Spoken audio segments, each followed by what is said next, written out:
Shabbat Shalom umevorach. Welcome, ladies and gentlemen. Bruchim habayim. This week we'll be reading Parashat Vayigash. And after a couple of weeks, the story of Yosef that we've been speaking about every single week, finally we got to the climax of the story, where Yosef couldn't handle himself anymore in front of his brothers, and he broke, and he sent everyone out of the room, and finally he said the famous words, Ani Yosef ha'od avichai. I'm Yosef, your brother, that you sold me, and you wanted to kill me. I'm that same Yosef, and is my father still alive? But later on, right in the end of Aliyat Revi'i, we see something amazing and a beautiful lesson that we can learn, Rabotai, something astonishing. Yosef speaks to his brothers and proves to him that it's him, and he tells them, don't worry, it was all God's plan. There's so much to talk about, just in this point.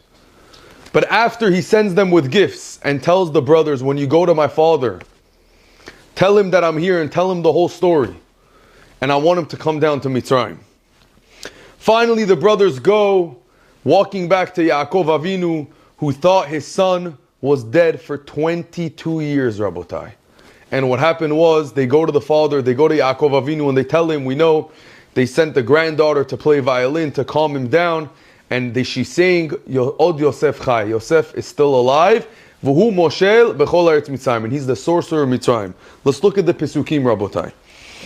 The Pasuk says, Vayishlach et echa vayelechu vayomer alehem al tigezu badarch. Vaya'alu mi Mitzrayim vayavo eretz Kenan el Yaakov aviem. They came up from Mitzrayim to Eretz Yisrael, to their father.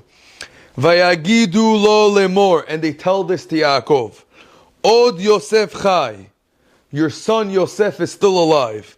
V'chihu moshel bechol eretz Mitzrayim. And not only he's alive, but he's also the sorcerer of Mitzrayim. He is in control of the biggest country in the world. Vayafog libo ki lo ha'emin lahem. And Yaakov Avinu didn't really believe them. They told him, 11 sons came and said, hey, your son that you thought were missing is alive. He didn't really believe them. Astonishing. We have to ask, why didn't Yaakov believe them? What's going on over here? Let's look at the next pasuk, very important. Vaydaberu elav et kol divrei Yosef asher diber alehem. And they told Yaakov Avinu the whole story, the whole dialogue of back and forth that they had with Yosef. Still nothing. Then the pasuk says, Vayar et ha'agalot asher shalach Yosef. Yaakov Avinu sees the wagons that Yosef sent to his father. Vatechi ruach Yaakov avihem.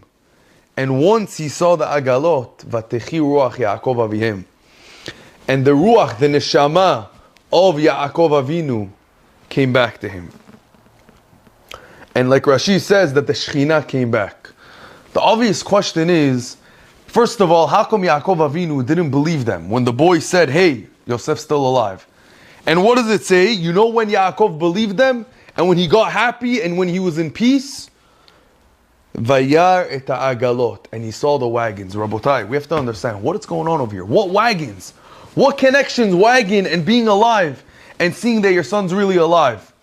So we have to understand the little backstory over here. First of all, Yaakov Avinu, when he heard his Yosef's alive, and they told him, hey, not only Yosef's alive and you didn't see him for 22 years, he's also the sorcerer of Mitzrayim. He's the most powerful man in the world. That didn't budge Yaakov. You might think a regular father that didn't see his son for 22 years, if you tell him your son's alive, of course he's going to be happy. But then if he's the most powerful man, you're going to tell him, you know where your son is? He's not a bum. He didn't get lost. He's the most powerful man. That didn't budge Yaakov Avinu. You know what spoke to him? When it said, Vayar et agalot. What connection, Rabotai, agalot, wagons? Yosef said, I know my father is going to be worried. And I know my father thought I was dead for 22 years. But Yosef said, I know my father, Yaakov Avinu, was such a tzaddik. Yes, he would have been happy if he found out I'm alive. But he'll still be sad. Why would he be sad? Because he might think, for 22 years, my Yosef, my Ben Zikuni, my baby, was out of the house, was in Egypt, went to jail, had a hard life. He wasn't with his brothers, he wasn't with any Jews. He didn't have anything. He must be lost. And maybe my son's alive, but he's not Yosef. He's Joe. He's a random Joe. He's a shmo in the street. He's probably not religious. He probably lost everything. And Yaakov would have been happy, but not as happy. Yosef was smart. He knew his father's going to think like that. And he goes, no, I have to prove to my father, I'm not Joe. I'm the same Yosef. What did he do? He sent wagons. What connection wagons? Yosef, when he left the house 22 years ago, when he was 17 years old, he was learning with his father Gemara. And that's when Yaakov told Yosef, go look at your brothers. What mesechta were they learning? What topic were they learning? They were learning the topic of Egla Rufa, which is talking about an animal or a person that dies in the middle of two cities, and they have to figure out which city to blame. And Agalot have the same word of Egla, of the calf. And Yosef knew that's going to be my message. So when Yaakov heard his son's alive, didn't budge him. When he heard that he's the sorcerer of the entire world, didn't budge him. Because he knew he was alive. He admitted it, but he didn't believe it was my Yosef. But when he saw the Agalot, when it says, Vayar et Agalot, when he saw the Agalot, he right away made the connection. Wow! Yosef is telling me that 22 years later, Abba, I still remember the Masechta that we're learning. I still am holding in the same sugya that I was learning, and we were learning together 22 years ago. I'm still your Yosef, don't worry. It's okay, I'm the same Yosef. And that's when Vatechi Ruach Yaakov Avihem. That's when his neshama came back and his shechina came back to him. And he was happy. What do we see here, Rabotai? Wow! Yaakov wasn't worried that his son wasn't alive. But he was worried that Yosef turned into a Joe. He turned into a regular Egyptian. And Yosef had to prove him. What do we see here, Rabotai? Today, this is really a lesson for all of us here. We're all in our own Mitzrayim. We're all in Galut. We're all away from home. We're all away from the Bet HaMikdash. We're away from Eretz Yisrael. And we have a choice. We're in Galut. We're exiled. Are we going to stay the Yosef that we are, the Yehuda that we are, the Binyamin that we are? Or are we going to become a Joe? Are we going to become a Judah? Are we going to become a Ben? Are we going to become an Andrew? Are we going to fall in and assimilate to the Goyim, Rabotai? We're in this world. We're in Galut. We're not where we belong. And we have to continue the Judaism that we have. We have to be, no, I'm Yosef. I'm not the Joe from the Shuk. I'm not a random person.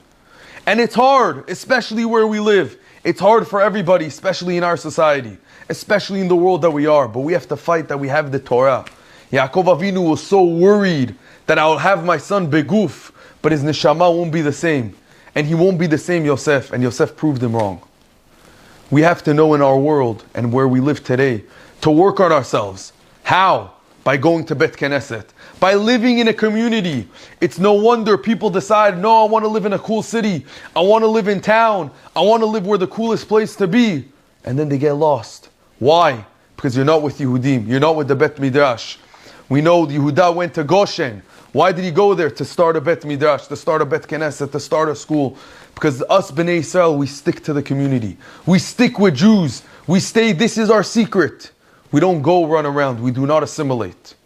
And Be'ezat Hashem, if we realize this message from Yosef that he sent to his father, that I'm still Yosef and I didn't change my name. My identity didn't change. I'm still working like a non-Jew. And I'm in the world as the non-Jews. But we're not the same. I wear kippah. I put on tefillin. I wear tzitzit. I speak differently. I dress differently. I keep Shabbat. This is all the identity of a Jew. And Be'ezat Hashem, if we all work on this, we'll see Mashiach very soon. We'll see the Geula very soon. Shabbat Shalom u'mevorach.